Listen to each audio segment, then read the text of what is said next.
कलश स्थापना कब करनी है, कैसे करनी है, किस मुहूर्त में करनी है? पहली बात तो मोनिका जी, लोगों को कलश स्थापना के बारे में अभी भी बहुत भूल है। कलश के अंदर जितना भी वो गर्भ वाला पार्ट है, ये माँ दुर्गा है। उनके कंठ में शिव जी विराजमान है, कलश में ब्रह्मा जी विराजमान है और ऊपर मुख में विष्णु जी विराजमान है। और पूरा जब कलश बन जाता है वो गणेश जी हो जाता है। कौन से ग्रह नक्षत्र में इस बार के नवरात्र हैं, तो माँ का वाहन कौन होगा? 12 अमावस्याओं में सबसे बड़ी अमावस्या शैलपुत्री। शैलपुत्री यानी तो जिन स्त्रियों को संतान प्राप्ति में कोई भी दिक्कत। शिव क्या है? शिव एक ऐसा तत्व है जो पूर्णता का प्रतीक है, जो आपको हर चीज दे रहा है। मतलब वो सुंदर भी है तो कुरूप भी है। सिद्धिदात्री ये माँ का 9वां रूप है। आज के दिन आपको एक उपाय बताऊं, आपकी हर विश पूरी हो सकती है। सबसे पहले आप एक रुद्राक्ष की माला पे ओम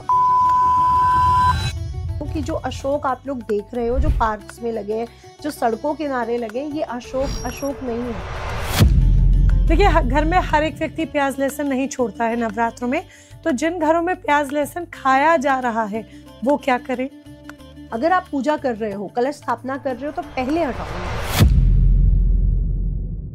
नमस्कार, जय माता दी। युगचरण चैनल के एक और अमेजिंग पॉडकास्ट में आप सभी का बहुत बहुत स्वागत है। 22 सितंबर से नवरात्र का आरंभ हो रहा है और नवरात्र, जैसा कि आप जानते हैं, माँ दुर्गा की उपासना का विशेष पर्व है। ये माँ की शक्ति का पर्व है। सिर्फ उपवास रखने का एक पर्व नहीं है, बल्कि अपनी ऊर्जा को सकारात्मक करने का और अपने आसपास के माहौल को, अपने एनवायरनमेंट को प्योर करने का भी एक बेस्ट वे है नवरात्र के ये 9 दिन। तो नवरात्र के 9 दिनों में आपको क्या करना चाहिए, क्या नहीं करना चाहिए, किस तरह से आपको कलश की स्थापना करनी चाहिए, एस्ट्रोलॉजिकल वे में अगर बात करें तो कौन से ग्रह नक्षत्रों में ये आरंभ हो रहा है और किस तरह से ये आपके लिए शुभ रहने वाला है, माँ की साधना आपको किस प्रकार से करनी है, ये तमाम बातें आज हम आपको बताने वाले हैं। तो ये पॉडकास्ट बहुत ध्यान से देखिएगा और ये तमाम बातें, ये ज्ञानवर्धक बातें, और स्पेशली आप अपना ऑरा कैसे पॉजिटिव बना सकते हैं, खुद को कैसे डिटॉक्स कर सकते हैं, इन 9 दिनों में आपको बताने के लिए हमारे साथ एक बहुत खूबसूरत और एक बहुत खास मेहमान हैं। एस्ट्रोलॉजर और वास्तु एक्सपर्ट हमारे साथ हैं डॉक्टर नितिशा मल्होत्रा।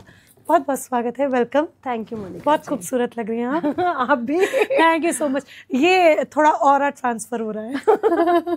आप हैं और वॉइस भी बहुत अच्छी है, और सबसे अच्छी बात कि आप इंसान बहुत अच्छी है। Thank you so much, thank you, दिल से बहुत बहुत शुक्रिया।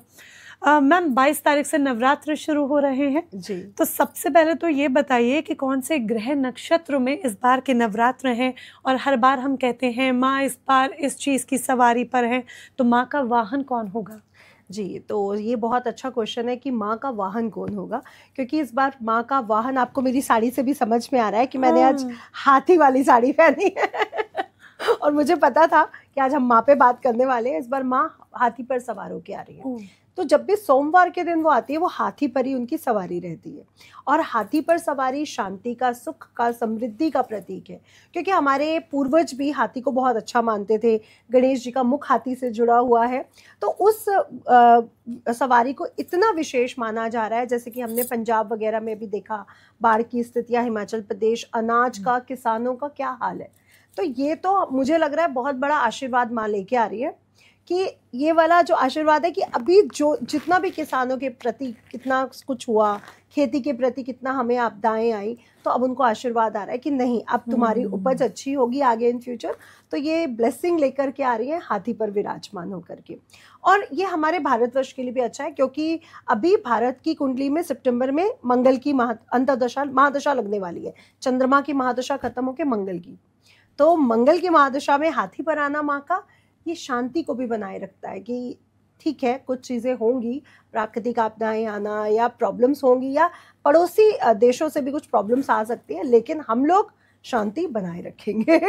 तो माँ का आशीर्वाद है कि शांति बनी रहेगी, तो ये अच्छा है। दूसरा, पूर्वा फाल्गुनी नक्षत्र और हस्त सहयोग में ही हो रहा है। ये भी एक बहुत अच्छा मांगलिक कार्यों के लिए एक शुभ संकेत है कि आगे इन फ्यूचर मांगलिक कार्य हमारे साथ होते रहेंगे और माँ का आशीर्वाद हमारे साथ जुड़ा रहेगा। दूसरा, हमने देखा कि एक दिन पहले सूर्य ग्रहण पड़ रहा है, जो कि भारतवर्ष में तो नहीं है, लेकिन इसका इम्पैक्ट पूरा जनजीवन पर पड़ेगा।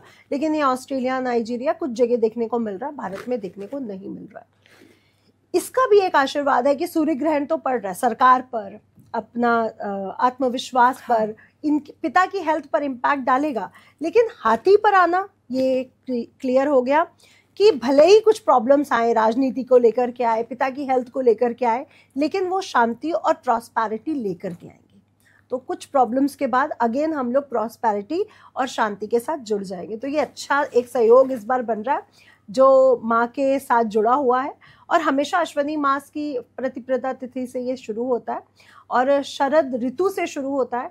अब आप देखिए, दोनों नवरात्रे एक गर्मी का संकेत देते हैं और एक सर्दी का संकेत देते हैं, यानी ये नवरात्रे प्रकृति से जुड़े हुए हैं। प्रकृति जब बैलेंस अपना बना रही है, गर्मी से सर्दी की तरफ ट्रांसफर हो रही है या गर्मी सर्दी से गर्मी की तरफ, तब नवरात्रे आते हैं। तो पूरी तरह से अगर हम देवी पुराण पढ़ते हैं या देवी सूक्तम पढ़ते हैं, ये प्रकृति के ऊपर है। तो प्रकृति का एक तरह से वैसा फॉर्म आ रहा है जो वो अपने ऋतु परिवर्तन की तरफ बदल रहे हैं। तो प्रकृति की पूजा इस समय होती है। हम 9 दिन प्रकृति की पूजा करते हैं, रात्रि सूक्तम पढ़ते हैं, प्रकृति की पूजा करते हैं अपने मन को, क्योंकि आज सर्वे करवाइए तो मन से संबंधित रोग सबसे ज्यादा है। किसी को नींद नहीं आ रही, किसी को डिप्रेशन है, किसी को एंजाइटी है, और बाहर के देशों में और ज्यादा है। इंडिया में तो फिर भी कम है, भारत में तो फिर भी कम है। तो नवरात्रे आपको एक संकल्प शक्ति देते हैं। नवरात्रे 9 दिन आपको एक ऊर्जा देते हैं कि आगे के जो 6 मंथ है वो आपको कैसे जाएंगे और कैसे आपको उनको ऊर्जात्मक बनाना है।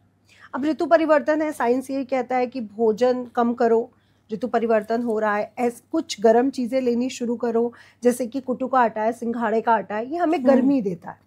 हमारी बॉडी में पहले से ही ट्रांसफॉर्मेशन शुरू हो जाते हैं। जैसे हम लोग लौंग इलायची खाएंगे क्योंकि उनको भोग लगाएंगे तो खाएंगे, तो ये हमारी बॉडी में गर्माहट बनाएंगे। गुड़ खाएंगे, शहद खाएंगे, तो वो नेचुरल चीजें जो आगे हमारी बॉडी का इम्यून सिस्टम को स्ट्रॉन्ग करेगा, वो देता है नवरात्रि का टाइम। और नवरात्रि 9 रातें ऐसी हैं जब प्रकृति में माँ पराशक्ति की ऊर्जाएं हर तरह से घुली होती है। कहते हैं कि वो विचरण कर रही हैं, अपनी संतानों से प्रकृति मिलने आती है। तो ये वो समय है कि ब्लेसिंग का समय, क्या मांग रहे हो, क्या चाह रहे हो, क्योंकि अभी तक वो हमसे दूर है तो हमारी आवाज उन तक पहुंचने में शायद टाइम लगता है। अब वो पास है तो हमारी आवाज उन तक पहुंच सकती है। तुरंत जो मांगना है मांग लीजिए, मनोकामना जरूर पूर्ण होगी। और ये हाथी पर आना तो बहुत विशेष है कि हाथी पर आने से ऐश्वर्यता का प्रतीक माना जाता है, और गजलक्ष्मी की तो हम पूजा भी करते हैं। हाँ। तो ये बहुत शुभ सहयोग बन रहा है इस नवरात्रि पर कि वो हाथी पर विराजमान होके आ रही हैं। ये बातें सुनकर इतना अच्छा लग रहा है ना, क्योंकि 2025 से ये जो साल है ना, मतलब ऐसा लगता है आप बैठे हैं, अभी एक बुरी खबर आ गई, फिर दूसरी, फिर एक बुरी खबर आ गई, इतनी सारी आपदाएं, इतनी सारी चीजें हुई हैं कि अब हम कोशिश करेंगे और हम माँ से यही प्रार्थना करेंगे कि अब ये जो समय है ना, आप आ रही हैं, सब कुछ अच्छा कीजिएगा, और कोई भी परेशानी हम पर या हमारे किसी मिलने जुलने वाले पर या इस देश पर बिल्कुल ना आए, बिल्कुल भी ना आए। अच्छा, ये हम किस तरीके से लोगों के लिए लाभकारी होगा, कैसे मन्नतें पूरी हो सकती हैं, किस राशि के लोगों के लिए लाभकारी होगा, ये भी हम ज़रूर आपसे जानेंगे, समझेंगे। बट पहले कलश स्थापना के बारे में बात करते हैं, क्योंकि लोगों को बहुत दिलचस्पी रहती है और रुचि रहती है कि विधि विधान से हर एक चीज़ की जाए। तो कलश स्थापना कब करनी है, कैसे करनी है, किस मुहूर्त में करनी है? पहली बात तो मोनिका जी, लोगों को कलश स्थापना के बारे में अभी भी बहुत गलतियां करते हैं, क्योंकि मैं जैसे जैसे लोगों से बात कर रही हूँ वो कलश स्थापना को लेके क्लियर नहीं है। अभी भी वो बहुत गलतियां कर रहे हैं। तो पहली बात, कलश जो है वो पूर्णता का प्रतीक है। आप देखिए किसी भी पूजा में, चाहे वो विवाह कराया जाए, चाहे वो जनेऊ संस्कार हो, चाहे वो मुंडन हो, चाहे वो जन्मदिन का हम लोग कोई पूजा करवा रहे हैं, या कोई भी पूजा, हम लोग कलश स्थापना जरूर करते हैं। किसी भी पूजा में कलश देव की स्थापना होती है। कलश देव पूर्णता का प्रतीक है। हम जैसे जानते हैं ना, कलश, अमृत कलश इम्यून सिस्टम बढ़ा रहा है, या धन कलश हमें सुख समृद्धि दे रहा है। तो एक स्वास्थ्य से जुड़ा है, हेल्थ से, और एक वेल्थ से जुड़ा है। तो ये जो कलश है ये हमें हर चीज दे सकता है, और 5 तत्वों में से विलीन होता है। हमारा बॉडी भी 5 तत्वों से बना हुआ है। तो पहला अर्थ तत्व, जैसे हम मिट्टी का जो घड़ा लेके उसकी कलश की स्थापना करने जा रहे हैं, तो सबसे पहले उसको धो के शुद्ध करिए, कि खरीद के लाए और उसकी स्थापना करी जाए, ऐसा नहीं होना चाहिए। हर चीज को आपको खरीद के लाने पर धोना है, या जैसे जो भी चीज है, जैसे हम जो लाते हैं तो उन्हें साफ करना है। तो कोई भी चीज ऐसे नहीं लानी चाहिए, पहली बात तो। दूसरा, कई लोग क्या करते हैं कि हम प्याज लहसुन खा रहे हैं, एक दिन पहले हमारे घर से पूरी तरह से प्याज लहसुन निकला नहीं है, हाँ, और उसी दिन हम लोग सामान खरीद लाए। या तो आप उसको पहले साफ करो, अपने घर को, फ्रिज को, किचन को, कमरों को, क्योंकि हमारे बेडशीट्स है, हमारा डाइनिंग टेबल है, हमारा सेंटर टेबल, सब पे तो उसके हाथ वगैरह होंगे ना। मतलब एक प्योरिटी आप पहले ही पूरे घर में लेकर आइए। जैसे हम सोफास को, हर चीज को क्लीन कर सके सर्फ के पानी से, या जैसे भी, क्योंकि खाना खाते समय हम लोगों के फोन उठाते समय हाथ लगते ही है। तो पहले तो आपका घर क्लीन होना चाहिए, क्योंकि प्याज लहसुन की स्मेल भी आपके घर में नहीं होनी चाहिए। तो माँ नहीं आ सकती है। पहली बात तो लोगों को यही क्लियर नहीं है कि माँ आएंगी कैसे। मैं आपको एक स्टोरी सुनाती हूँ। माँ लक्ष्मी विचरण करने के लिए शाम को निकली, वो गोधूली बेला में डेली निकलती है। तो 4 लोग थे जो माँ लक्ष्मी की पूजा कर रहे थे। तो माँ लक्ष्मी ने चारों को आशीर्वाद दिया, बहुत सारा धन, जो मांगो वो इतना धन। तो चारों को बहुत सारा धन मिल गया। अब वो उन्होंने सोचा, अब मैं तो जा रही हूँ, लेकिन मैं तुमसे अगले साल मिलने आऊंगी। जो मेरे संतान के रूप में होगा वो तो अमीर रहेगा, जो मेरा संतान नहीं होगा, मतलब जो मुझे अच्छे से नहीं मानता होगा, उससे धन चला जाएगा, क्योंकि माँ रह नहीं सकती। नेक्स्ट ईयर वो आई और उन्होंने चारों से पूछा, चारों को देखा, तो चारों में से सिर्फ एक ही धनवान था, 3 गरीब हो चुके थे। तो माँ ने कहा, मैंने तो इतना धन दिया था तुम लोगों को कि 7 पुश्ते बैठ के खाएं, और तुम गरीब कैसे हो गए? तो बोला कि मैंने तो कोई गलती नहीं करी, मैं डेली श्री सूक्तम पढ़ता हूँ, आपकी पूजा करता हूँ, भाई श्री सूक्तम है वो, कनक धारा पढ़ता हूँ, फिर क्या हो गया? तो उनकी पत्नी बोली कि ये नहाते नहीं है। तो दूसरा बोला, मैं तो नहाता हूँ, फिर मेरे से क्यों मैं धनहीन हो गया? तो उनकी पत्नी बोली, ये नहाते तो है लेकिन घर साफ नहीं करने देते, कबाड़ बहुत रखते हैं अपने घर पर। तो जब कूड़ा घर से बाहर नहीं निकलेगा, आप कबाड़ स्टोर कर रहे हो, तो घर कैसे साफ है? तो तीसरा बोला, मैं तो घर भी साफ रखता हूँ, शरीर भी साफ रखता हूँ। तो उनकी पत्नी बोली, आपका मन तो साफ नहीं है ना, आप दूसरे के पैसे खाने के लिए तो सोचते हो ना, आप बेईमानी करने के लिए तो सोचते हो ना। तो माँ लक्ष्मी बेसिकली वहीं रह सकती है जहाँ पे शरीर, मन, तन, धन हर तरह से साफ। यानी अगर मैंने किसी का लूटा हुआ धन अपने घर रखा है, तो वो एक टाइम ऑफ पीरियड की मेरी महादशा अंतर्दशा अच्छी चल रही है, वो मुझे अच्छा सहयोग कर रहा है। जब मेरी महादशा पलटेगी तो वो धन भी जाएगा, और वो धन के साथ जो मुझे कष्ट या कर्ज मिला होगा वो भी एक्टिवेट हो जाएगा। लोग कहते हैं ना, हमने तो बहुत बुरा, हमारे साथ बहुत बुरा हुआ है, लेकिन जिन्होंने किया वो फल रहे हैं। मैं कहती हूँ वो फल नहीं रहे हैं, वो तो पिछले जन्म का कोई कर्म है जो वो फल रहे हैं, वो इस जन्म का नहीं है। लेकिन एक टाइम बाद उनके पास से सब कुछ चला जाएगा जब उनकी महादशा अंतर्दशा खत्म होगी। और फिर क्या होगा? क्योंकि बुरा कर्म तो उन्होंने कर दिया है जी। तो लोगों को ये क्लैरिटी होनी चाहिए कि अभी जो चल रहा है, जो आपको दिख रहा है, वो अभी का फल नहीं है, अभी तो उसको मिलेगा। वो कहते हैं ना, कर्म ऐसे रिजल्ट नहीं देता, कर्म को लिखने में भी टाइम लगता है, उसके आंसर देने में भी उनको टाइम लगता है। बताइए, भीष्म पितामह जी ने 100 वर्ष पहले एक सांप को ऐसे करके कांटों पे फेंका, और 100 जन्मों के बाद वो कितने दिन उन्होंने एकादशी का वेट किया कि वो आए और मैं मृत्यु को प्राप्त करूं, कितने दिन वो तीरों की शैया पे लेटे रहे। तो कुछ तो उस कर्म को बनने में, उस पेन को, उस दर्द को सहने में टाइम तो लगेगा। तो वो बुरा वक्त आएगा, और माँ दुर्गा या माँ लक्ष्मी जो पराशक्ति है, वो उसी घर आ सकती है जहाँ पे साफ सफाई हो, तन की भी, मन की भी, और घर की भी, और धन की भी। यानी कि साफ सफाई होनी बहुत ज्यादा जरूरी है। आप ये मत सोचिए कि हमने विधि विधान से सारी चीजें कर दी, बट आप कहीं ना कहीं कोई ना कोई कमी अवश्य ही छोड़ रहे हैं। अब आप लोगों की बुराई कर रहे हैं, निंदा कर रहे हैं। हाँ, निंदा कर रहे हैं, दूसरों का पैसा खा के बैठे हैं, उधार नहीं दे रहे हैं, अपने घर की स्त्रियों के ऊपर हावी रहते हैं, गाली गलौज करते हैं, उनको छोटा दिखाते हैं कि आपको तो कुछ नहीं आता, देखो मैं कमा के ला रहा हूँ।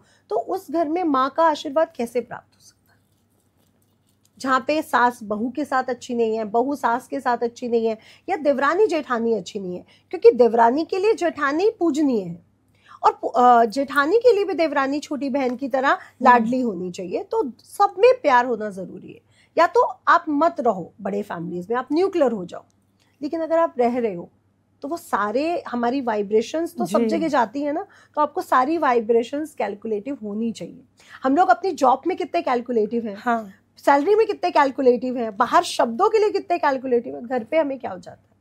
घर भी तो हमारा रणभूमि है, पूरा जीवन हमारी रणभूमि है। तो माँ वहीं पर आएंगी जहाँ पे हमें इन सब बातों का ध्यान रखना पड़ेगा। और वो महिषासुर मर्दिनी है, वो हमें हर समय एक महिषासुर से लड़ने की शिक्षा दे रही है, चाहे वो हमारा मन हो, चाहे वो हमारा आलस्य हो, चाहे वो हमारे जीवन में कुछ भी हो, चाहे क्रोध हो, चाहे लोभ हो कष्ट हो, कुछ भी है, वो हमें पूरा समय ही लड़ने का वो देती है। हमारे ऑफिस में कितने कुलीग्स हमारे साथ ऐसे होते हैं, घर पे होते हैं, किसी की सास अच्छी है तो किसी की जेठानी बुरी है, तो किसी की नंद बुरी है, तो कोई ना कोई तो हमें बुरा मिलेगा, कोई तो महिषासुर मिलेगा जिसका हम वध तो नहीं कर सकते लेकिन डील तो करना सीख रहे हैं। तो माँ साफ सुथरी जगह पे आएगी, इसलिए सामान लाने से पहले भी आपके घर का शुद्धिकरण जरूरी है। बेडशीट्स चेंज हो, सोफा टेबल हर चीज साफ होनी चाहिए, फ्रिज साफ होना चाहिए, क्योंकि हम फ्रिज में सामान रखेंगे। और अगर आपके घर में फ्रिज में दारू की बोतलें, प्याज लहसुन, बहुत सी चीजें, नॉनवेज पड़ा रहता है, तो वो शुद्ध कैसे हो सकता है? दूध तो हम रखेंगे ही रखेंगे, चलिए मैं व्रत का सामान ना भी रखूं, मतलब यानी कि आप जैसे प्याज, लेकिन बहुत से घर ऐसे होते हैं मैम, ये एक टिप भी हो जाएगी, कलश स्थापना के बारे में भी हम पूरा मुहूर्त जानेंगे, लेकिन एक टिप भी हमारे दर्शकों को देते हैं। देखिए, घर में हर एक व्यक्ति प्याज लहसुन नहीं छोड़ता है नवरात्रों में, तो जिन घरों में प्याज लहसुन खाया जा रहा है वो क्या करें? वो पहले से उसको हटाएं।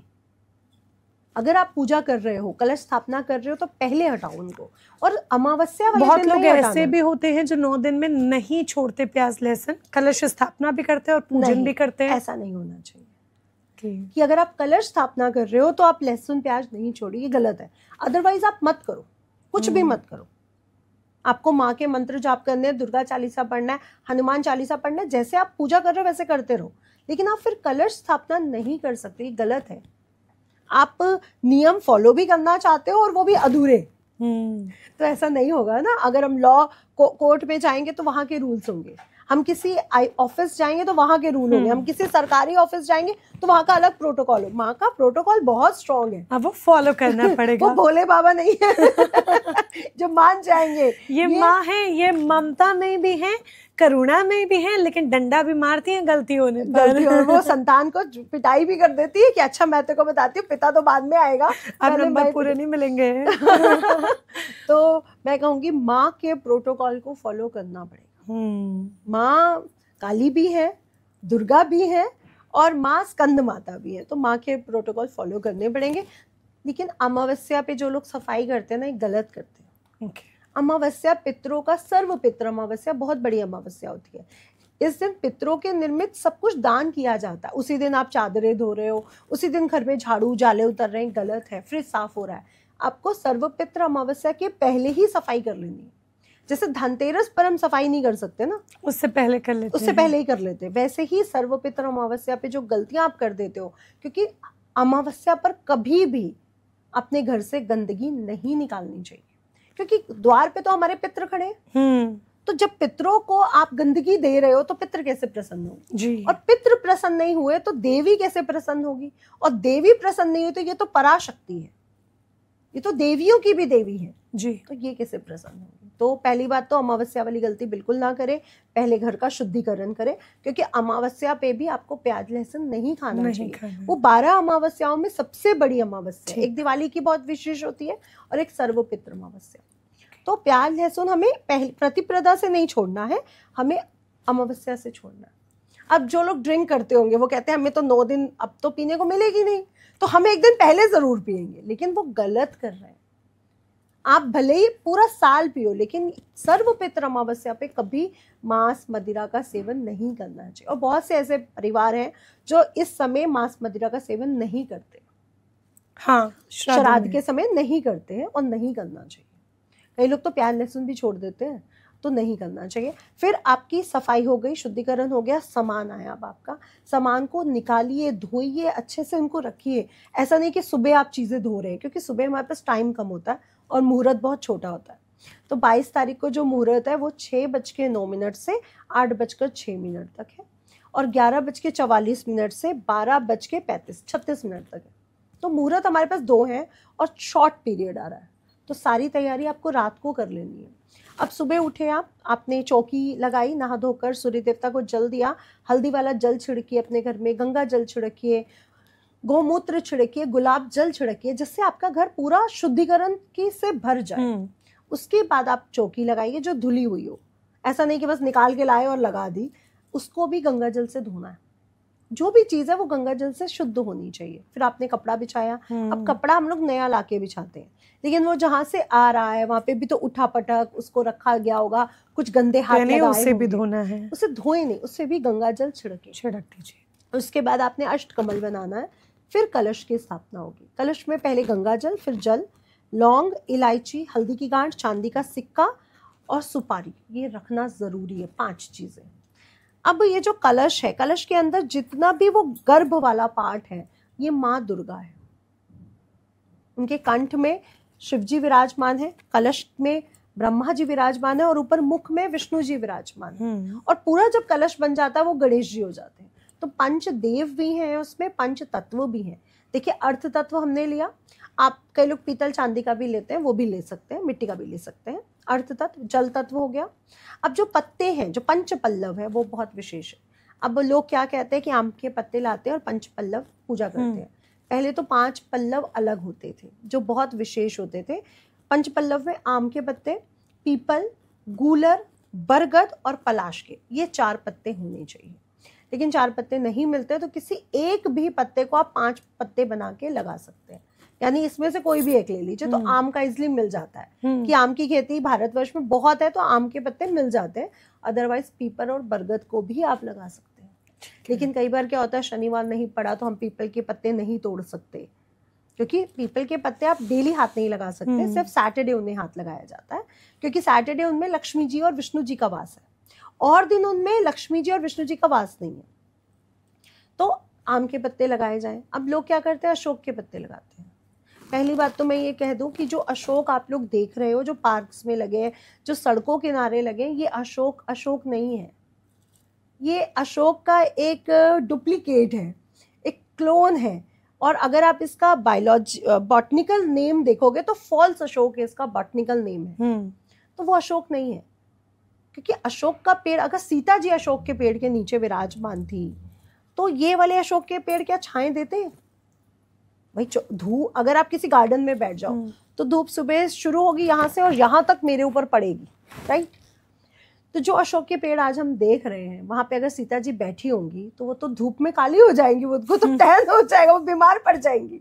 तो ये वो अशोक का पेड़ नहीं है। बॉटनिकल नेम जो आज हम अशोक देख रहे हैं गलत है।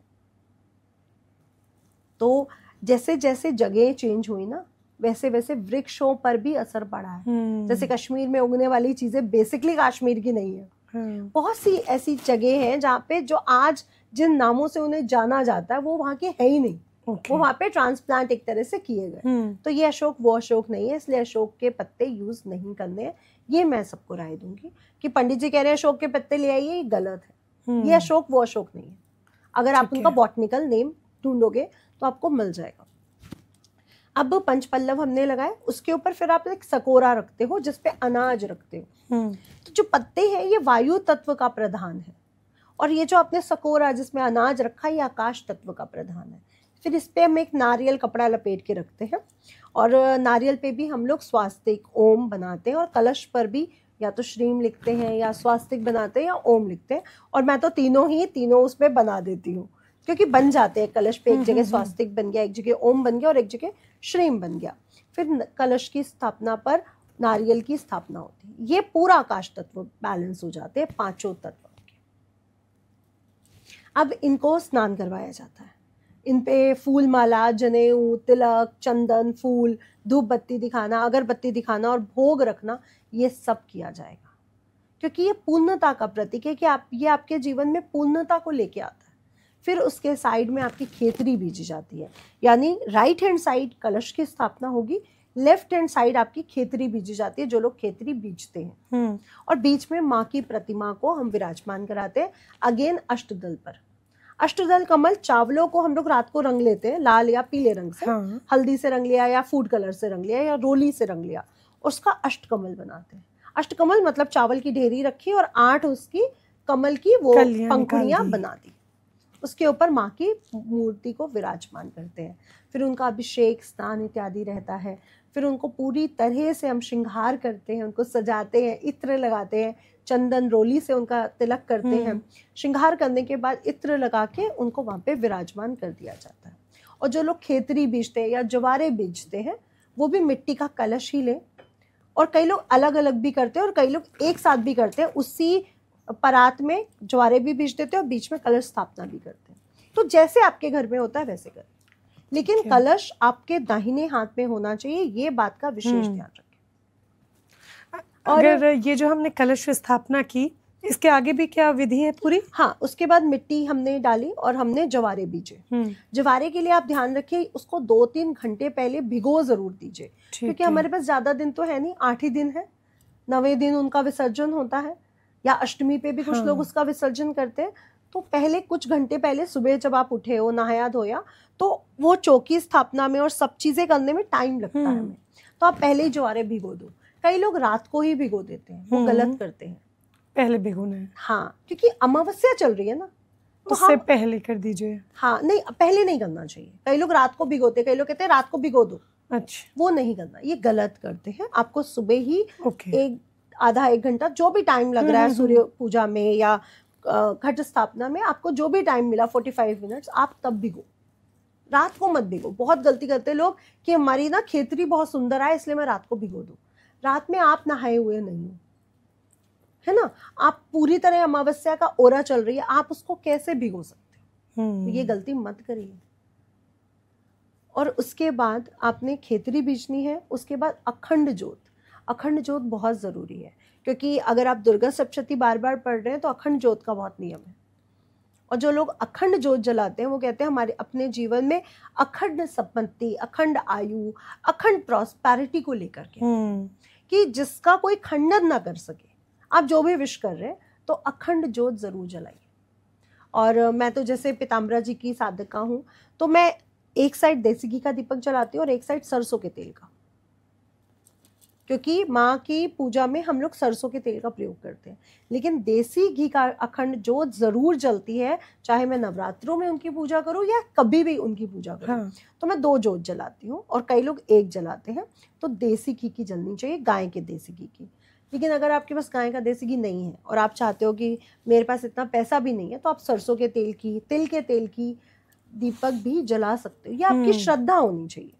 लेकिन हर घर में देसी घी का दीपक जरूर जलना चाहिए, इससे सुख समृद्धि बढ़ती है, इससे लग्जरी बढ़ती है। तो लोगों को ये पता होना चाहिए। हम लोग क्या करते हैं, मार्केट से एक तेल आ गया जो जिस पे लिखा है पूजा का तेल। आपके घर में गाय का शुद्ध घी ही इस्तेमाल होना चाहिए।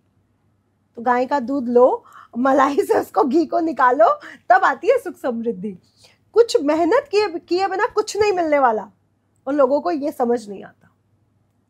ये बात तो सही है कि आज हम जॉब कर रहे हैं तो हम छोटे छोटे कामों को खरीद सकते हैं इस पैसे से, लेकिन गाय के घी का शुद्ध कितना है वो आप नहीं क्लियर हो सकते। तो पहले की माताएं देखिए लेने जाती थी, दूध लेके आती थी अपनी आंखों के सामने उसको वो करती थी। ये सब चीज़ें बहुत ज़्यादा ध्यान रखने वाली होती हैं, जो आज हम लोग नहीं रखते। ये छोटी छोटी बातें हैं, इनका हमें ध्यान रखना बहुत ज़्यादा ज़रूरी है, स्पेशली प्योरिटी और पूरे विधि विधान के साथ आप चीज़ों को अपनाएं।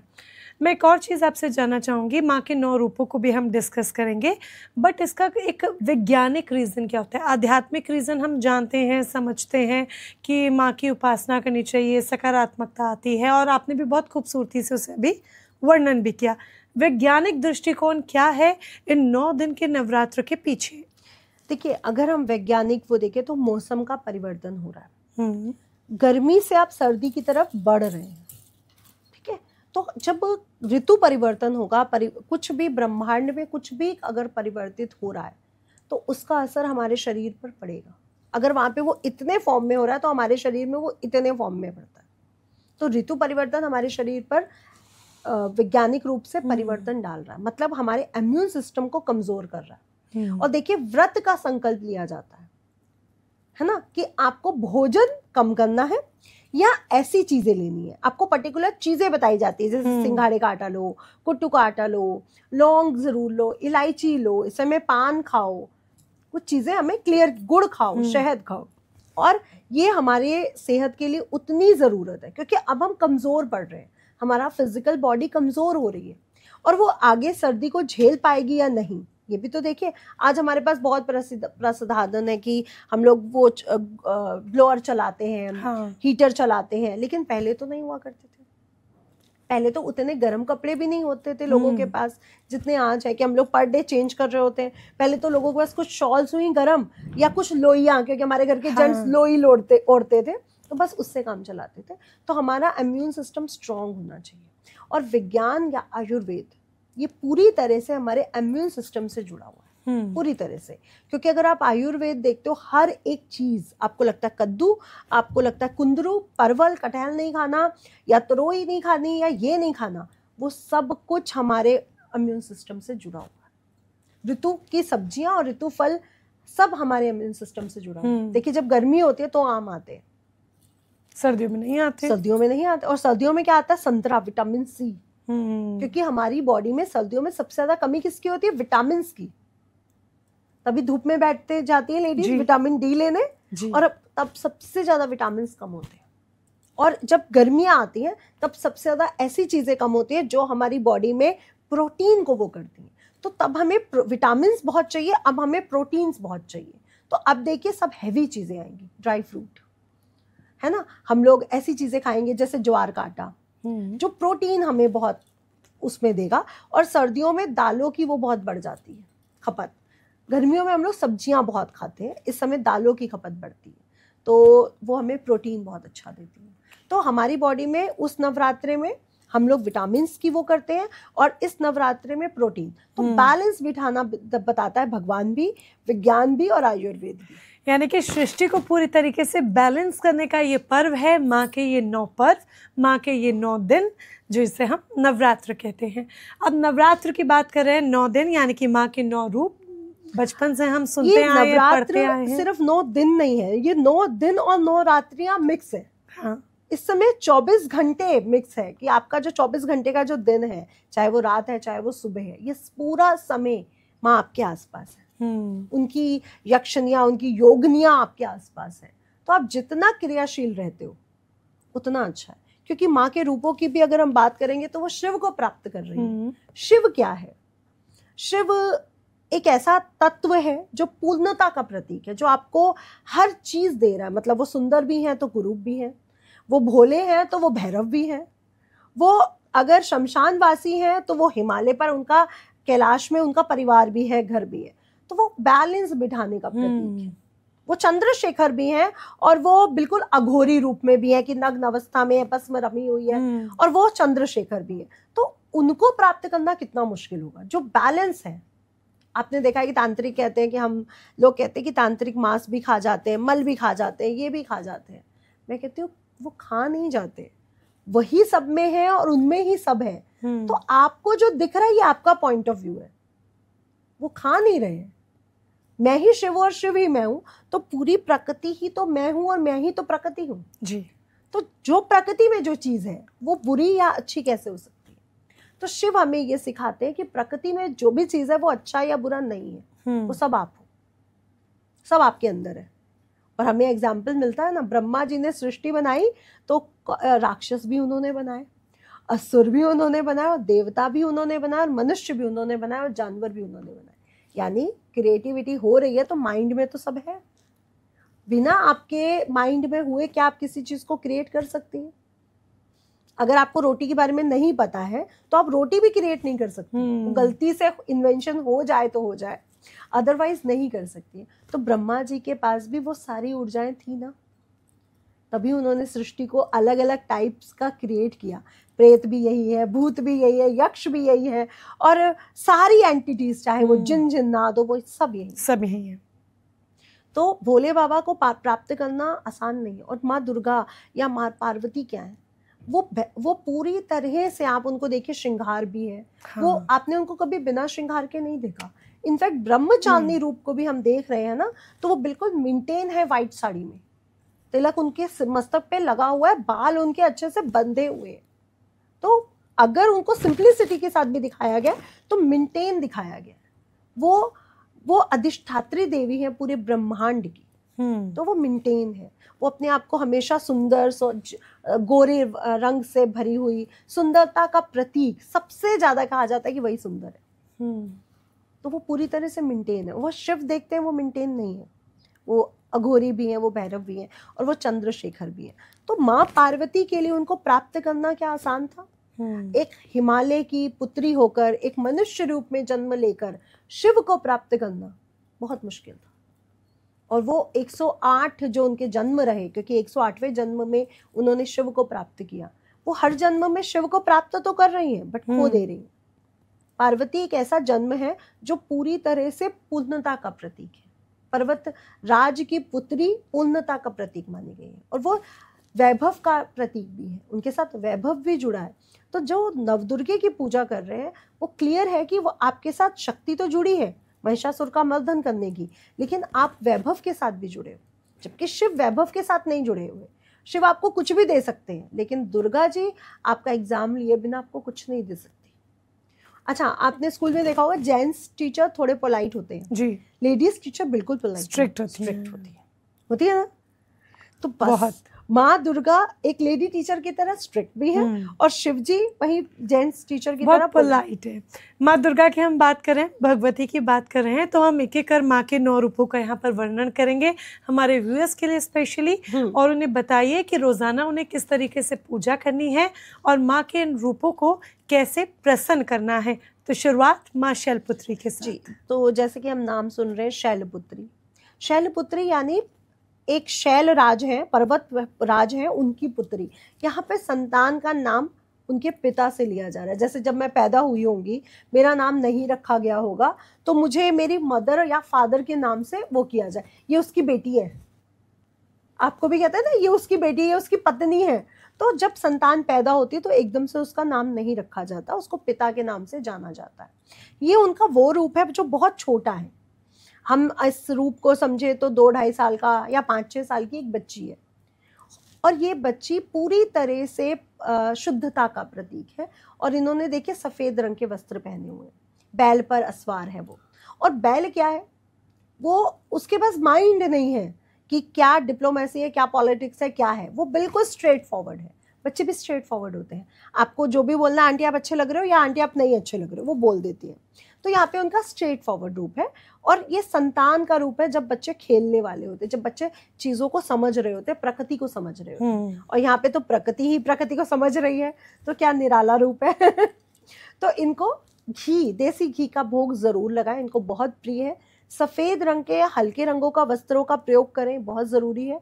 और माँ को मोती की माला या मोती से बनी चीजें गिफ्ट हम कर सकते हैं, मोती के आभूषण हो गए, ये सब हम गिफ्ट कर सकते हैं। और माँ की अगर आप पूजा कर रहे हो तो शुद्ध मन से करो। यहाँ पे आपका कोई भी डिमांड नहीं चलेगी, यहाँ पे शुद्ध मन है। जैसे बच्चे से बच्चा बोल देता है ना, मुझे चॉकलेट चाहिए, चाहिए तो चाहिए, वो वाली शुद्धता। एक संकल्प होके, बच्चों में एक संकल्पता होती है। आप बच्चों को जिद करते देखिए मॉल में, वो बैठ जाएंगे, हमें तो यही चाहिए। तो वो दृढ़ निश्चय का प्रतीक है माँ शैलपुत्री। और इनको सफेद रंग की वस्तुएं चढ़ाइए, घी का भोग जरूर लगाइए, घी से अभिषेक करिए, घी से बनी चीजों का प्रयोग करिए, तो बहुत अच्छा रहेगा। देखिए एक दुर्गा सप्तशती में एक वो आता है ना, पहली माँ शैलपुत्री कहलावे, दूसरी माँ ब्रह्मचारिणी मन भावे, तीसरी चंद्रघंटा शुभ नाम, चौथी कुष्मांडा सुखधाम, पांचवी देवी अस्कंद माता, छठी कात्यायनी विख्याता, सातवीं काल रात्रि महामाया, आठवीं नौ गौरी नवजाया, नौवीं सिद्धि धात्री जब सग जग जाने, नव दुर्गा के नाम बखाने। तो दूसरा रूप माँ ब्रह्मचारिणी का है। और ये वो रूप है जहाँ पे उनके हाथ में माला भी है, कमंडल भी है, और एक पुस्तक भी है, और सफेद रंग के मिंटेन कपड़ों में वो आपको नजर आ रही है। यहाँ पे उनके पास कोई वाहन नहीं है। आपने देखा पहले पे तो वो बैल पर सवार है, यहाँ पे कोई वाहन नहीं है। मीन्स अब उनके पास गुरुकुल का समय है जहाँ पे वो एजुकेशन को प्राप्त कर रहे हैं। बहुत से लोग बोलेंगे माँ शिव को प्राप्त कर रही है। शिव को प्राप्त करने के लिए भी तो ज्ञान चाहिए। आप बिना ज्ञान के शिव को कैसे प्राप्त कर सकते हैं, जब तक आपके पास नॉलेज ही नहीं है कि शिव को प्राप्त कैसे करना। अगर मुझे साइंटिस्ट बनना है तो मुझे एजुकेशन भी तो चाहिए, तभी तो मैं वैज्ञानिक बनूंगी। तो ये वो रूप है जहाँ पे वो शिव को प्राप्त करने के लिए नहीं जंगलों में गई है, वो ज्ञान को प्राप्त करने के लिए जंगलों में गई है, क्योंकि शिव को प्राप्त नॉर्मल इंसान नहीं कर सकता, वो ज्ञानी इंसान ही कर सकता है। शिव को समझना कोई आसान नहीं है। शिव तो उनके जीवन में बाद में आए, पहले ज्ञान आया फिर शिव आए। तो जहाँ पे उनका एक स्टूडेंट वाला रूप है, जहाँ पे वो ज्ञान को प्राप्त कर रही है। और यहाँ पे माँ को दूध से बनी चीज़ें बहुत प्रिय, आप मिश्री का भोग लगा सकते हैं, दूध से बनी चीज़ों का भोग लगा सकते हैं, दूध और मिश्री की खीर बना के भोग लगा सकते हैं, उनको बहुत प्रिय है। सफ़ेद रंगों का प्रयोग करें, बहुत अच्छा है। और स्टूडेंट्स आज के दिन अपनी माँ को किताबें या कॉपी या पेन ज़रूर भेंट करें, अगर आप अपनी एजुकेशन के लिए कुछ अच्छा वो ढूंढ रहे हैं तो। और साथ ही साथ अपने घर में शांति बनाए रखें, क्योंकि माँ का ब्रह्मचारिणी रूप है, वो तपस्या में है। तो अगर आपके घर में शांति है तो ही वो आपके घर में रहेंगी, नहीं तो वो कहेंगी यहाँ पे बहुत शोर हो रहा है, मेरा ध्यान नहीं लग रहा, मैं जा रही हूँ। तो अपने घर में शांति भी बनाए रखें। तीसरा रूप है माँ का चंद्रघंटा रूप। तो जहाँ पे हम सुन रहे हैं कि अब वो बच्चा कॉलेज कर चुका है और जब आपके पास सारी स्किल्स आ जाती हैं, वो माँ का रूप है चंद्रघंटा। यहाँ पे मेरे पास सारी स्किल्स है, मेरे को अपने स्ट्रीम से संबंधित सारी एजुकेशन प्राप्त हो चुकी है, तो यहाँ पे वो शिव को प्राप्त कर रही है। जो तीसरा रूप है चंद्रघंटा, यहीं पे चंद्रशेखर उनके साथ समाहित हो रहे हैं, तो ये उनका मिलने का रूप है। और यहाँ पे उनको 10 भुजाओं में दिखाया गया है, देखिए। तो यहाँ पे सारे स्किल्स को, सारी पावर्स को कि वो शिव को प्राप्त कर चुकी है, वो दिखाया गया। तो आज के दिन जो चंद्र यंत्र पहनना चाहते हैं, बच्चों को छोटा सा चांदी का चंद्रमा पहनाना चाहते हैं, वो पहना सकते हैं। मोती चढ़ा सकते हैं माता को, पल्स। और साथ ही साथ चंद्रमा को अर्घ आज के दिन जरूर दें और अपने मन को शांत रखने की आराधना करें कि अब मेरे पास सारे स्किल्स आए, अब मैं दुनिया से कैसे लड़ पाऊँ, दुनिया को कैसे चला पाऊँ, वो सारे स्किल्स मेरे अंदर डेवलप हो। तो माँ से आशीर्वाद ले शांति की, क्योंकि जॉब के लिए या घर चलाने के लिए या पॉलिटिक्स के लिए, किसी भी चीज़ के लिए हमारे मन का शांत होना बहुत ज़्यादा ज़रूरी बन जाता है। आज के दिन आप घंटियाँ मंदिर में, आपने देखा होगा, चढ़ती हैं, बहुत घंटियाँ भी मंदिर में जाके चढ़ा सकते हो। और यहाँ पे माँ की पोशाक देखिए, अब गुलाबी रंगों में परिवर्तित हो रही है। चंद्रघंटा रूप में माँ ने गुलाबी रंग के वस्त्र पहने हुए, तो अब आप लोग गुलाबी रंग के वस्त्र पहन सकते हैं, लाल पहन सकते हैं, पीले पहन सकते हैं, जो कि नवरात्रों के रंग माने जाते हैं। लाल, पीले, हरे, गुलाबी, यही 4 वस्त्र नवरात्रों में मैरिड लेडीज के लिए चलते हैं। अब माँ का चौथा जो रूप है वो है माँ का कुष्मांडा। कुष्मांडा एक ऐसा रूप है जब माँ ने सृष्टि की रचना करी अंड रूप में, या आप गर्भ धारण किया हुआ है माँ ने, तो माँ अब गर्भ धारण कर चुकी, यानी शिव के बाद उनका गर्भ धारण हुआ। तो ये माँ का सबसे सेंसिटिव रूप है कुष्मांडा। कुष्मांडा माँ से आप कुछ भी मांगो वो दे देती है, क्योंकि एक तो वो सृष्टि की रचयिता है, तो वो सृष्टि का ध्यान रखेंगी। एक गर्भवती स्त्री बहुत सेंसिटिव हो जाती है, वो बहुत इमोशनल हो जाती है, क्योंकि वो अपने गर्भ के अंदर एक शिशु को फील कर रही है, एक दूसरे जीवन को फील कर रही है। तो अब आप उनसे जो भी जाके मांगो वो दे देती है। कहा जाता है ना, गर्भवती स्त्री के साथ थोड़ी देर बैठो, अच्छी अच्छी बातें करो, वो आपके साथ इमोशनल अटैच होती है और बच्चा भी आपके साथ इमोशनल अटैच हो जाता है। तो माँ को आज के दिन अगर आप भोग लगाते हो तो मालपुए का भोग लगाओ, व्रत के, सिंघाड़े के आटे का मालपुआ आप उनको भोग लगा सकते हो। और माँ का ये रूप लाल वस्त्रों वाला है। और अगर आप अपने जीवन में कुछ क्रिएट करना चाहते हो कि मैं नया बिजनेस शुरू करना चाहती हूँ या मैं नई जॉब को शुरू करना चाहती हूँ, तो जब क्रिएशन की बात आती है, आज के दिन आप क्रिएट कर सकते हो। मुझे आज के दिन दुकान खोलनी है, नया हम कोई कार्य शुरू कर रहे हैं, आज के दिन फ्रीलांसिंग शुरू कर रहे हैं, तो आप शुरू करो, आज के दिन बहुत अच्छा रहे। कुष्मांडा के बाद माँ का नाम आएगा स्कंद माता। यहाँ पे वो गर्भ धारण किया था और यहाँ पे अब उनको गर्भ से संतान उत्पन्न हो चुकी है, यानी उनके हाथ में स्कंद यानी कार्तिकेय जी विराजमान है। तो जिन स्त्रियों को संतान प्राप्ति में कोई भी दिक्कत है, या माँ कुष्मांडा की पूजा करें या स्कंद माता की पूजा करें, तो अगर आप स्कंद माता की पूजा करते हो तो आपको संतान की प्राप्ति होती है। और स्कंद माता को माँ के केले का भोग बहुत प्रिय है। और देखिए, संतान पूजा में केले के वृक्ष की पूजा का नियम भी है। अगर हम वैसे संतान की पूजा करते हैं या शादी के लिए पूजा करते हैं तो केले के वृक्ष की पूजा कराई जाती है। तो उनको केले का भोग लगाएं, केले की मिठाइयाँ बनाएं और साथ ही साथ माँ स्कंद माता के सामने अपने बच्चों को लेके बैठे जिनके बच्चे हो चुके हैं, उनसे पूजा कराएं। इस दिन बच्चों के साथ खेले जरूर, इस दिन बच्चों को गिफ्ट जरूर दें, जैसे खिलौने लाके बांट दिए, है ना, छोटी छोटी चीजें, किताबें कॉपियां लाके बांट दी, छोटे छोटे कपड़े लाके बांट दिए। तो स्कंद माता के रूप को प्रसन्न करने के लिए छोटी चीजें बांटें। वस्त्र का रंग आपका लाल गुलाबी पीला ही रहेगा, क्योंकि अब माँ के रूप में ये सबसे ज्यादा मातृत्व भाव का रूप है, सबसे ज्यादा, इससे ज्यादा कोमल रूप कोई भी नहीं।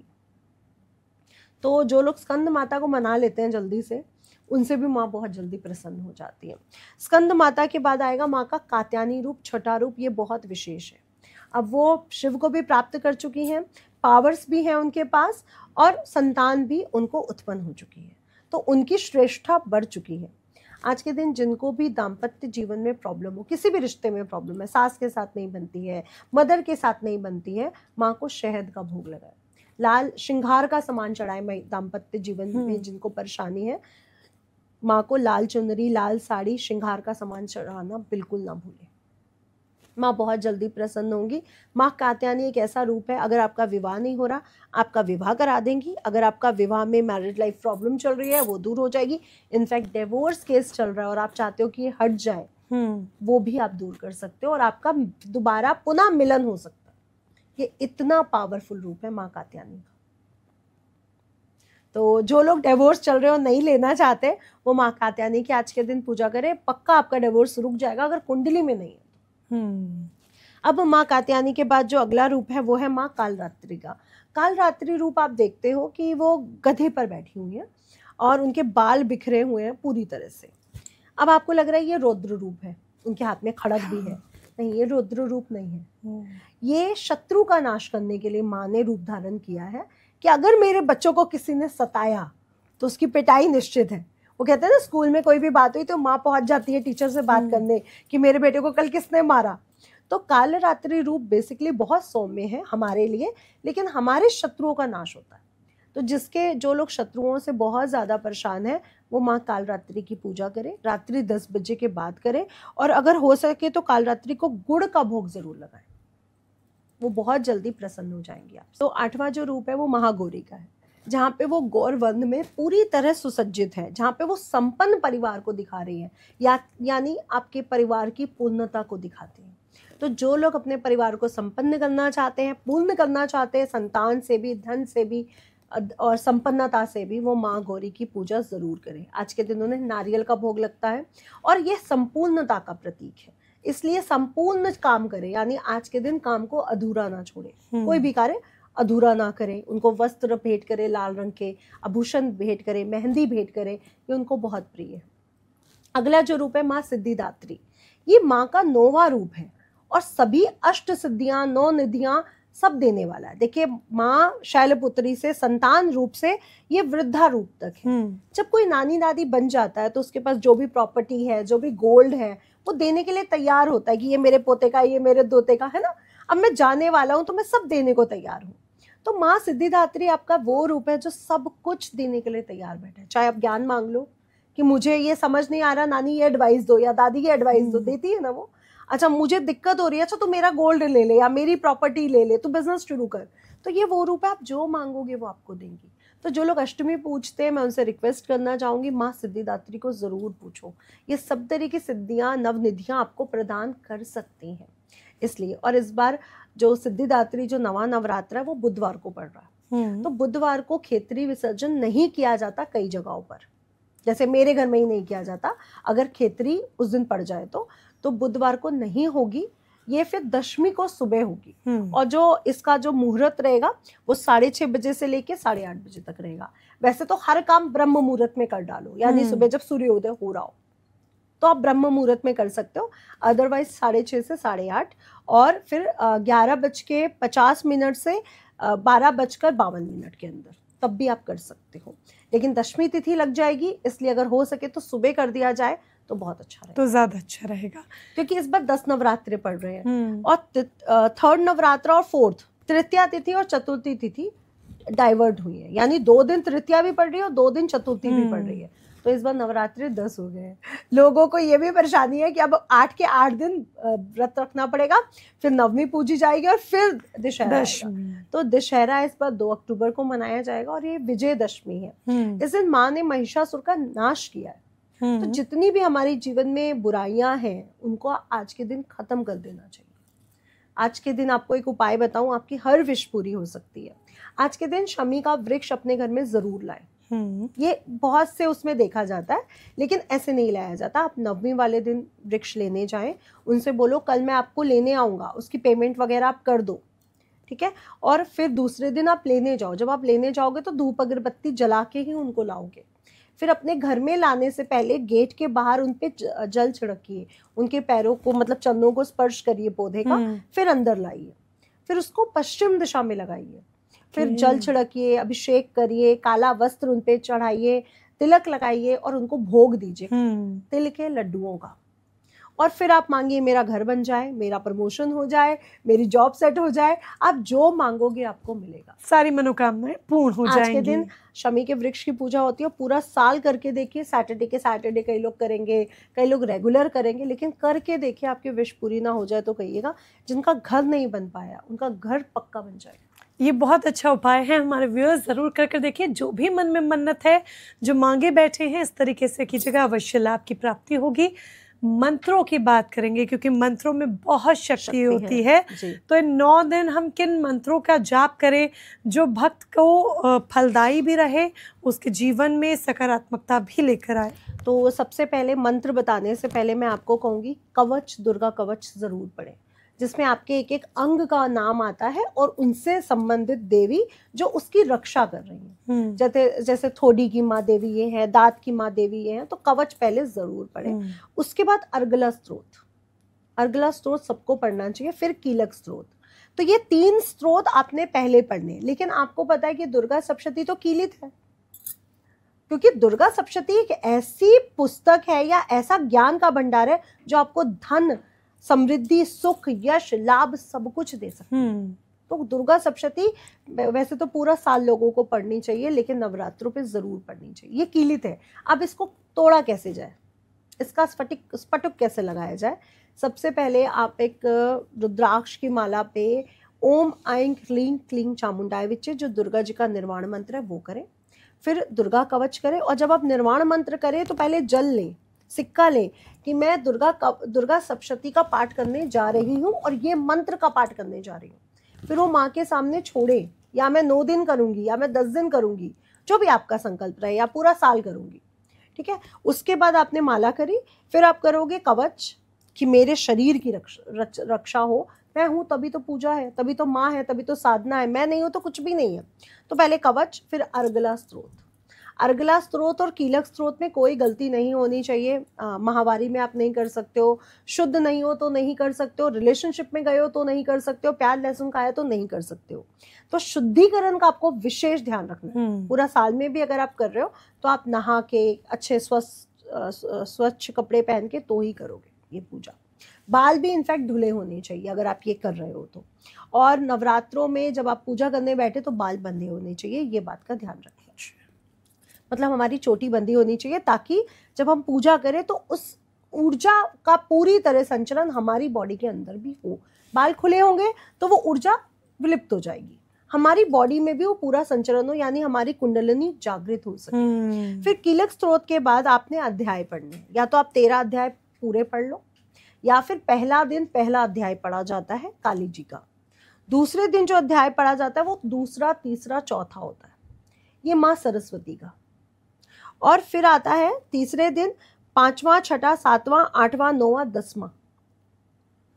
पहले दिन माँ काली का, दूसरे दिन माँ लक्ष्मी का, दूसरा और तीसरा। और तीसरे दिन सारे अध्याय आपको पढ़ने होते हैं 10वें तक, क्योंकि 10वें तक ही महिषासुर का नाश है। उसके बाद जो 11वां अध्याय है उसमें देवताओं ने उनकी स्तुति गाई है। तो ये कब पढ़ना है आपको? चौथे दिन देवताओं की स्तुति, ठीक है। फिर आपने 5वें दिन पढ़ना है माँ की महिमा, यानी 12वां अध्याय। और 6ठे दिन माँ का 13वां अध्याय, जिसमें माँ ने कृपा और मोक्ष, वो जो राजा और उसकी स्टोरी चल रही है उनको मोक्ष, और एक को भोग दिया था, एक को मोक्ष दिया था। तो ये सिर्फ 6 दिन का अध्याय है। उसके बाद 7वां, 8वां और 9वां आपने पूरी दुर्गा सप्तशती पढ़नी है, यानी 1 से लेके 13 अध्याय तक। ये दुर्गा सप्तशती को पढ़ने का पूरा नियम है जो शास्त्रों में लिखा गया है। इसके बाद जब आप दुर्गा सप्तशती के अध्याय पढ़ लेते हैं, तब आपने फिर से निर्वाण मंत्र करना है 1 माला, क्योंकि अभी भी उस पर संपुट लगाना जरूरी है। फिर आपने 3 जो उनके रहस्य हैं वो पढ़ने हैं, जिसमें उनके 108 नाम भी आते हैं, है ना। फिर आपने पढ़ना है क्षमा याचना दुर्गा सप्तशती में दी हुई है। फिर आपने पढ़ना है सिद्ध कुंजिका। और इसके बाद अगर आप ज्यादा करना चाहते हैं तो श्री सुक्तम, कनकधारा जरूर पढ़े, और इसके बाद रात्रि सुक्तम पढ़े।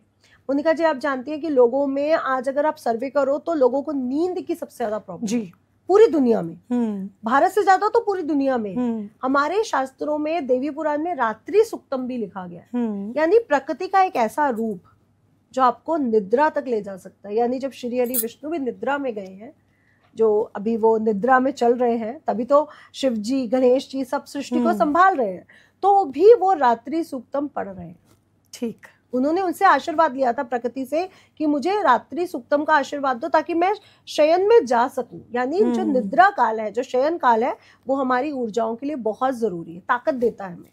आप देखिए, सुबह रात को सोइए और सुबह उठिए, हम आपको ऊर्जा प्रदान करेगा। हाँ, तो रात्रि सुक्तम सबको पढ़ना चाहिए रात्रि के बिल्कुल, और माँ के सामने बैठ के। इससे आपकी नींद अच्छी हो जाएगी। जो टैबलेट खा रहे हो ना, उससे मेमोरी लॉस तो होगा ही होगा, और बहुत सी इम्यून सिस्टम कमजोर हो जाएगा, बीमारियां लगेंगी, हार्मोनल इश्यूज हो जाते हैं, उन सबसे छुटकारा मिलेगा। जो हॉस्पिटलाइज है, उनके साथ बेसिक कुछ और प्रॉब्लम्स है, ये हमारे लिए नहीं है। आप रात्रि सुक्तम पढ़ें, आपकी प्रॉब्लम्स दूर हो जाएगी। तो आपके पॉडकास्ट के थ्रू ये बोलना चाहूंगी, जिनको नींद की प्रॉब्लम है वो रात्रि सुक्तम पढ़ के सोना शुरू करो। ना 40 दिन के अंदर नींद का पैटर्न चेंज हो जाए, ना अच्छी नींद आनी शुरू हो जाए। जिनको बहुत डरावने सपने आते हैं, जो बहुत परेशान रहते हैं नींद में, या टहलते रहते हैं कई लोग तो रात भर, उनकी ना प्रॉब्लम्स दूर हो जाए तो कहिएगा। और इनफैक्ट मैं तो कहूँगी बाहर के देश के भी अगर सुन रहे हैं ना, तो ये करके देखिए, आपको रिजल्ट मिल जाएगा। अंत में कन्या पूजन आपसे जानेंगे कि कन्या पूजन किस तरीके से करना है, ताकि जो 9 दिन पूरी देवी की पूजा की है, व्रत रखे हैं, उपासना की है, उनका फल मिले। देखिए, पहली बात तो एक गलती लोग करते हैं कि हमें 9 कन्याएं पूजनी है। ठीक है, ये गलत है। आपके घर जितनी आ जाए, अगर मेरे घर आज 100 आ जाएंगी ना, मैं 100 की 100 पूजूंगी, क्योंकि ये माँ की मर्जी है कि वो आपके घर कितनी भेजने वाली है, किस रूप में वो आ जाए हमें नहीं पता है। तो हो सकता है वो जो 100वीं हो वही माँ के रूप में आई हो, इसलिए भगाइए मत। कई लोग क्या करते हैं, 9 की 9 आ गई, भगा दो, वापस भेज दो, हम तो 9 ही बिठाएंगे। ऐसा मत करिए, गलत कर रहे हो आप। अगर आपके घर 100 की 100 आ रही हैं तो बिठाइए उनको। दूसरा, हमारे धर्मशास्त्रों में जाति भेद बहुत रखा गया था, जैसे क्षत्रिय है, ब्राह्मण है। इसमें मैं ये नहीं बोलूंगी कि ये कोई ऐसा जाति भेद है जो आजकल हो रहा है। पहले क्या होता था, जो नॉलेजेबल है वो ब्राह्मण है, जो युद्ध की नॉलेज रखता है वो क्षत्रिय है, जो बिजनेस की नॉलेज रखता है वो वैश्य है, और जो छोटी छोटी सर्विसेज दे रहा है वो शूद्र है। अब तो इसका वो बिगाड़ दिया गया। पहले क्या कहा जाता था, जो नॉलेजेबल घर के लोग हैं, मतलब जो ब्राह्मण है वो ब्राह्मण की कन्याओं को खिला लें, जो क्षत्रिय है वो क्षत्रिय की कन्याओं को खिला लें। लेकिन मैं कहूँगी अब जाति भेद दूसरा कर दिया गया। हो सकता है जो शूद्र की कन्या हमारे घर आई हो वो भी नॉलेजेबल हो, वो भी बहुत बड़ी वीरांगना हो, तो हमें नहीं पता है। इसलिए आपके घर में जो आ जाए, जिस रूप में आ जाए कन्या, आप उसको खिलाओ। हम गरीब कन्याओं को नहीं खिलाएंगे, हम तो हमारे उस पे ही बुला के खिलाएंगे, ये मत करिए। और सिर्फ आप गरीब कन्याओं को खिला रहे हैं ये भी मत करिए। मतलब आपकी परिवार की कन्याएं होनी चाहिए उसमें, जो भी आप परिवार से बिलोंग करते हैं तो वहाँ की कन्याएं भी हों, ये गलती मत करिएगा।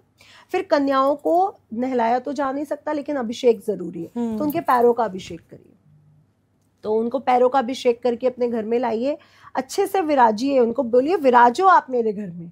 तो ये बोलना जरूरी है। उनको फूल माला पहनाइए, तिलक करिए, कलावा बांधिए, ये प्रतीकात्मक है। लेकिन आप क्या कर सकते हो, उनको श्रृंगार का सामान दे सकते हो, फूल माला चढ़ा सकते हो, चुनरी चढ़ा सकते हो, या उनके लिए ड्रेसेस ला सकते हो। वो अपनी क्षमता के हिसाब से आप कर लो। कलावा बांधना मतलब वस्त्र देना, ये प्रतीकात्मक है। हर कोई वस्त्र नहीं दे सकता, कैपेबल नहीं है, ठीक है। तो आप कुछ भी उनको वस्त्र दीजिए या फिर कलावा बांध दीजिए, ये उनका श्रृंगार कर रहे हैं। फिर उनको बोलिए जो भी हमारे घर में हलवा पूड़ी बना है वो करके जाए, क्योंकि ये जब तक आप हलवा पूड़ी और छोले का भोग नहीं लगाओगे, चने का, ये आपके घर में सुख संपन्नता, माँ अन्नपूर्णा देवी को एक्टिवेट नहीं करता। तो हमारे घर में किचन है, सबके घरों में, वहाँ पे माँ अन्नपूर्णा का एक्टिवेट होना बहुत जरूरी है। और सिद्धिदात्री हमें वो हर तरह की सिद्धियां देती है कि हमारे घर में अनाज के भरपूर भंडारे भरे रहे। वो कहते हैं ना, माता रानी करे भरपूर भंडारे हमारे भरे रहे, तो पूरी तरह से भरे रहे, इसलिए उनको भोजन करा के भेजे।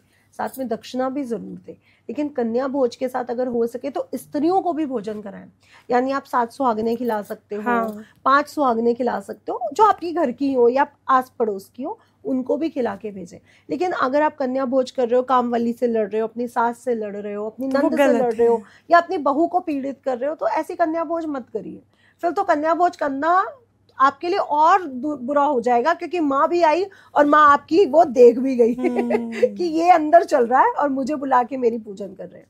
तो जिन घर में स्त्रियों के साथ बुरा होता है किसी भी फॉर्म में, क्योंकि कहीं सास बुरी है तो कहीं बहू बुरी है, किसी भी फॉर्म में बुरा हो रहा है, उस घर में माँ का कोई भी पूजा, कोई भी चीज एक्टिवेट हो ही नहीं सकती। और अखंड की ज्योत भी तब तक जलती रहनी चाहिए जब तक नवदुर्गा पूजन ना हो जाए, यानी कन्या पूजन ना हो जाए। कन्या पूजन के समय हम माँ को भी भोग देते हैं और माँ का जो कलश है और खेतरी है उसको हल्का सा हिला देते हैं कि अब आप अपने स्थान पर, यानी हिमालय पर, शिव जी के पास, कैलाश पर वापस जा सकती है। लेकिन आप वैसे मेरे साथ पूरा साल रहेंगी मेरी माँ की मूर्ति के रूप में, लेकिन जो नवदुर्गा पर जो मैंने आपको बुलाया या आप मेरे लिए आई, वो प्रतीकात्मक रूप में वापस चले जाएंगी। तो उनके साथ जो हमने देवता बुलाए थे कलश के रूप में, शिव जी, ब्रह्मा जी, विष्णु जी, गणेश जी, माँ को, उनको भी वापस भेजेंगे। तो कलश का भी विसर्जन होगा और माँ का भी। तो उस समय हम लोग सिर्फ खिसकाते हैं, और उसके बाद जो मुहूर्त आता है, जैसे नवमी अगर किसी और दिन पड़ी होती तो हम शाम होने से पहले, सूर्यास्त से पहले उसका विसर्जन करते हैं। इस बार हम दशमी के दिन, यानी बृहस्पति के वार के दिन सुबह उनका विसर्जन करेंगे। बहुत बहुत धन्यवाद, आपने बहुत अच्छी जानकारी हमारे व्यूअर्स को दी है, और उम्मीद करते हैं कि जो उपाय आपको बताए गए हैं, जो विधि विधान आपको बताया गया है, पूजन का तरीका बताया गया है, इसे आप अपनाएंगे और निश्चित तौर पर आपको आपके जीवन में लाभ की प्राप्ति होगी। जय माता दी। जय माता दी।